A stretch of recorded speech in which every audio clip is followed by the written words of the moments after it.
a bit of a business perspective from Joe Treweek, Glenn Anderson, going to talk us a little bit about their experience of using evidence to underpin their work. Hi everyone. I'm conscious that I'm probably between you and lunch, so I'll try and keep it as quick as we can. And unfortunately, Joe Treweek, who's is not with us today, wish her a speedy recovery as well. Slightly different perspective on this. I'm actually a farmer, so I guess I'm a killer in this case. This is about a project here in the east of England, and actually looking at how we apply some of the practicalities of this and why we're using evidence in our project. So this is the Wendling Beck, which is based sort of bang in the middle of Norfolk. There's a home that marks the true centre of Norfolk, which is in the area, allegedly. And the map on the left-hand side shows us where we are within Jetland, and kind of routes are on there are the kind of the strategic green infrastructure corridors. So this is a collaborative project. There's 4 farmers involved, a bunch of environmental NGOs and a private water company in this as well as some local authorities. About 4.5 years work to try and create arguably a landscape scale nature project in the middle of Norfolk in this kind of white space. There are lots of books in Norfolk and Bees and lots of things, but this space kind of just north of Durham is a bit of a kind of a dead zone and a white space. So how can we use land use change to kind of power nature recovery within them? So this was the project about 4 years ago. Our baseline conditions, so you can see a very arable-based landscape. So the map in the top left-hand corner is a UK HAB map, shows the orange on there as sort of intensive arable. And the plan is to really transition that to a much kind of wilder landscape. It's not rewilding, it's managed conservation. We're kind of working with private finance. This project will be 100% private finance.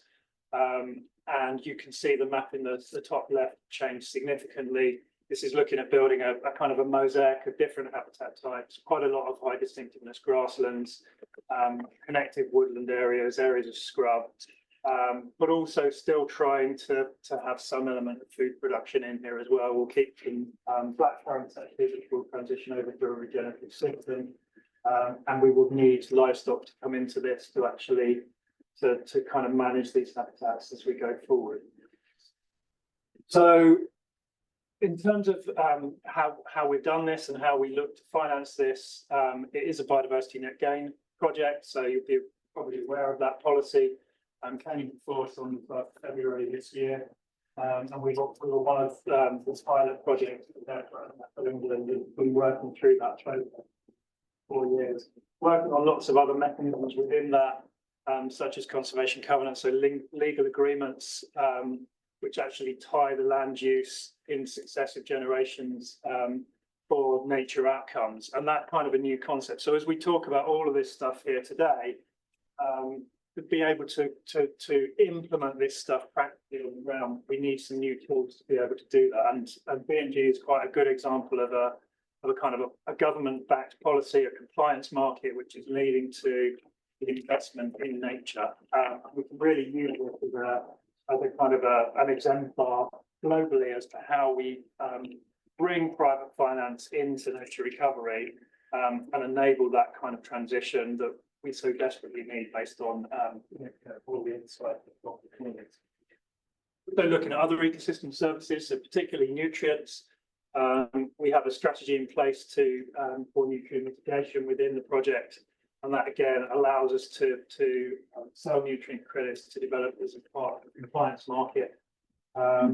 We're also really focusing on other co-benefits and existing services that will happen as part of this project. So, apart from below ground carbon, we're working with University of East Anglia, and particularly on the soil carbon, we're using new tech and some kind of drone-based AI technology to quantify the above ground carbon. So we really want to understand what's happening as we transition this landscape, what's actually happening on the ground, and we really need that evidence database to be able to explain that. There's probably 3 reasons that we're capturing that evidence. One is for our own benefit. We're investing a lot of money and a lot of time in this project. We really want to understand what's happening. We need to be agile in the way that we manage these landscapes. So we really need that data to understand what the most effective techniques for establishment management are. We're also looking at it from a policy perspective. So how do we refine these policies as we go forward? We really need that evidence database to be able to feed back into government to help to refine these policies as we go forward. Biodiversity Net Gain, for example, is not perfect. I think Tony's phrase is don't let perfect be the enemy of good. We have to start somewhere. We have to refine these policies as we go forward. And we also need this evidence database for investment and future investment as well. So a few pictures of the project. So we've started that transition. We've done about 15% of the project on the ground. It's a slow process. It's taking quite big investment. Lowland Meadow, really rare habitat type. We've lost about 98% of our Lowland Meadow since the war. We want to be able to re-establish that in the best possible way. So we're using hand collected flower seed from a site up at Sandringham, local provenance. And again, how do we know that's the right thing to do? We're working with people like the Lowland Institute to look at the kind of the DNA sequencing of wild flower seed, for example, to really understand what's actually happening on the ground. So all the time, kind of building data, building this evidence data. Example of another co-benefit, so providing better access to people as they come through the project. This is a cycle path which actually links our small market town to a museum site that we've got in the north of the project area. We're seeing kind of wheelchairs use this track, and kind of it wasn't previously a footpath, a muddy route. We're getting different audience into the space and allowing people to connect to nature in different ways. River restoration, floodplain wetland creation, looking at really using our ability as kind of ecosystem engineers ourselves to be able to drive and speed up nature recovery as best we can. And again, management absolutely critical in this in this kind of quest for improved habitat. So in terms of the monitoring and the evidence database, we're looking at this on multiple levels. We're working with various different academic organisations and different experts in to kind of try and bring this together.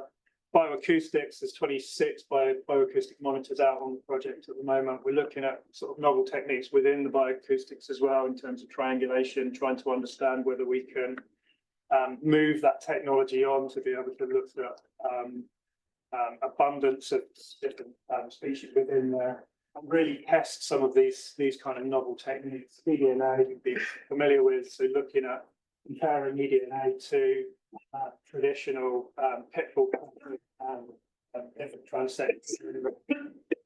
Well, remote sensing, again, looking to use kind of AI technology and ground truth that to get it get that machine learning itself better and really trying to help some of this technology for future projects as well. Trail cams, fixed point photography, moth trapping, AHAB surveys, water quality. We're doing lots of live sensors within the water environment as well, soil carbon and above ground carbon as well. So pulling off massive amounts of data, really trying to do that in as a scientific way as possible. So we're doing baselines of the pre-establishment areas. So we're actually gathering evidence before we make the transition, and then comparing this to control sites as well. So some of the things that you would see in the presentations before, and again, we're not experts in this. I'm just a farmer,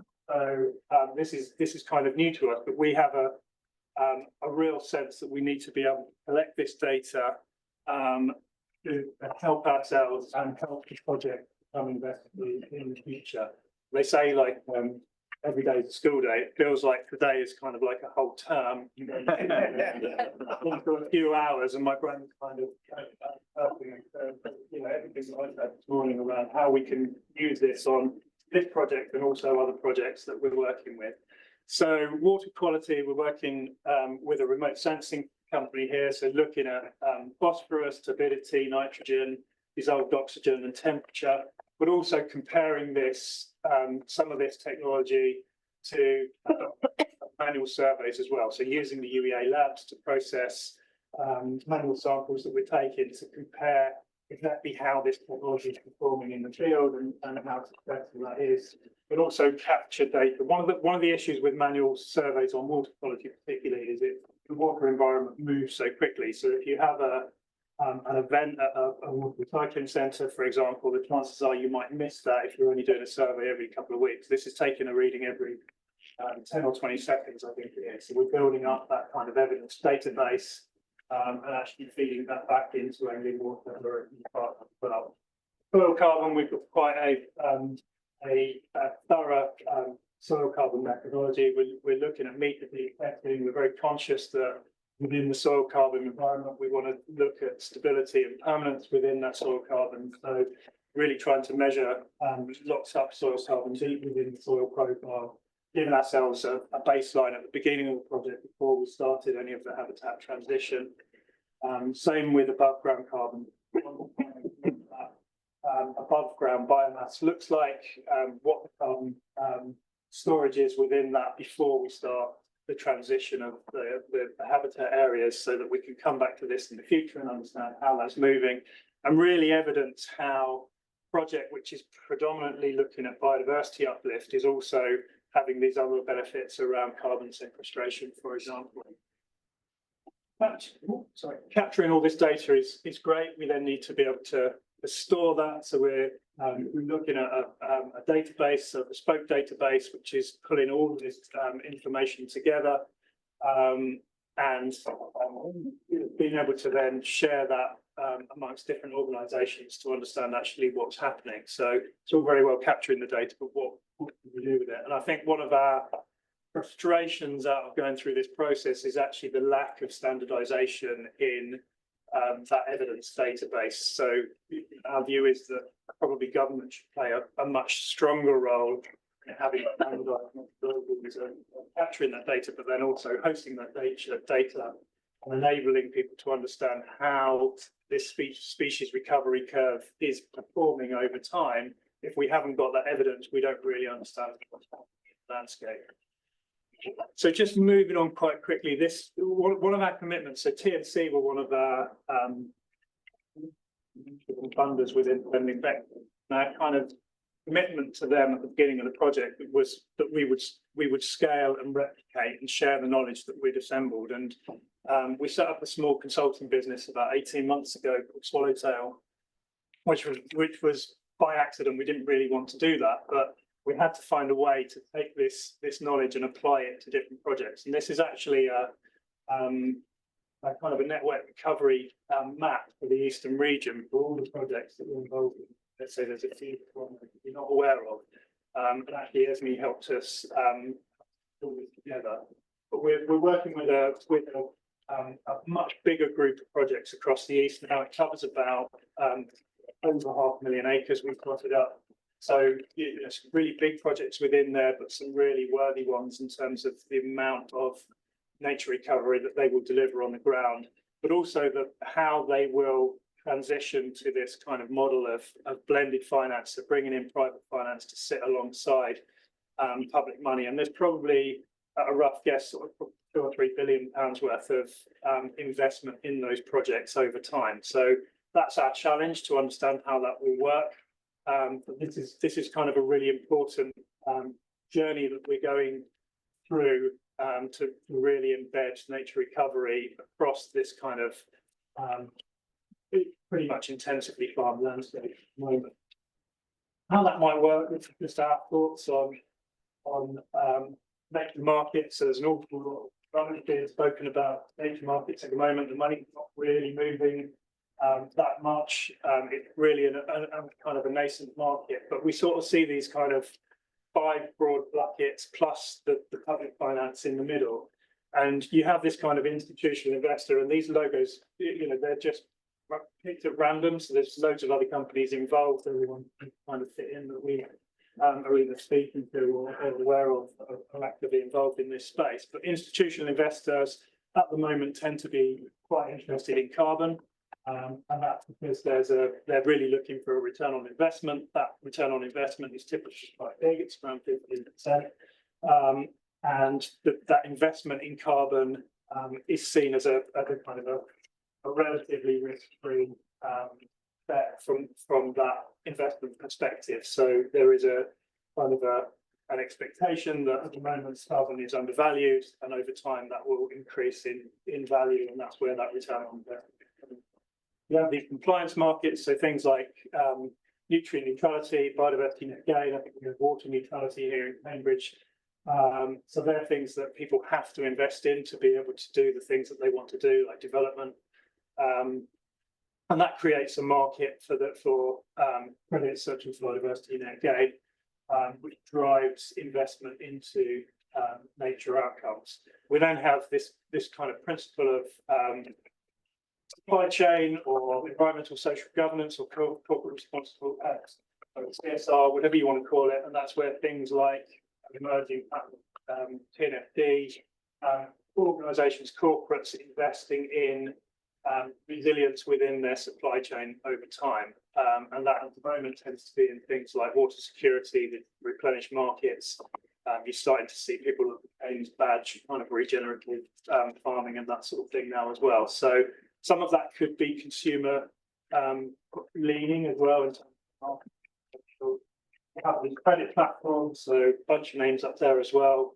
Soil Association Exchange, so a familiar brand through the organic moving into this space, and these are kind of a blend of carbon, water, soil, biodiversity built within a kind of a voluntary credit, which will be a kind of an international traded credit system. Very, very early days. Nobody's really doing too much in terms of actual money changing hands at the moment. And then philanthropy, which I think you're all pretty familiar with, and again, it's just some random names there as well. So we know that you are investing in nature for reasons. The common thread amongst this is all of this relies on data and evidence. So particularly the institutional investment, we're really seeing this at the moment. We have a project Tony actually visited last week up on the coast where there's sort of a sizable multi-million pound investment in that at the moment. But the investor is insistent on their data capture, so they're proposing to spend about 3 million just on using their own methodology for the data. So we're really starting to understand that from an investment perspective, data is becoming more and more important, and actually the methodologies behind this are going to be critical. And we have some things coming through. So we now have the BSI 701 Flex high integrity standards. That's kind of early days still. We've got the NCEA Natural Capital Ecosystem Assessment tool, which is also coming through via DEFRA. So there are kind of foundations for government to be put in place, but there's still quite a long way to go on that. So lunch, I think, but